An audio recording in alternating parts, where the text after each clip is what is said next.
5 choses indispensables sur la migraine. La première, chez beaucoup de femmes, les migraines, elles sont pas seulement déclenchées par le stress ou par la fatigue, mais aussi en lien avec le cycle.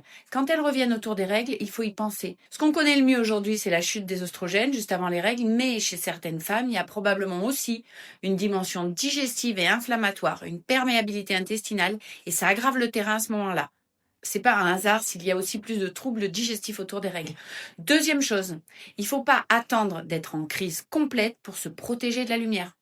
Beaucoup de patientes sentent très bien qu'à partir du moment où elles sont fatiguées, en dette de sommeil ou déjà un peu stressées, les écrans, les néons, les lumières agressives deviennent beaucoup moins tolérables.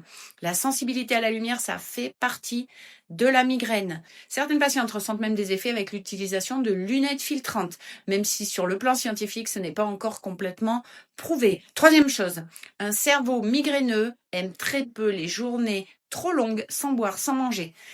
Vous sautez un repas, vous enchaînez des heures au travail sans hydratation, vous tirez sur la corde. Dans la journée, prenez 2 minutes pour boire un verre d'eau, prendre une petite collation et vous éviterez peut-être une migraine. Quatrième chose, ne négligez pas les stimulations sensorielles.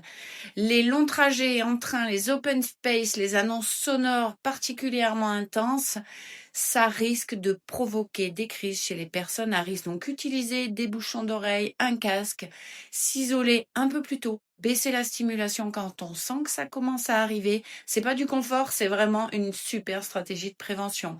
Et la cinquième chose, c'est qu'il faut regarder le terrain.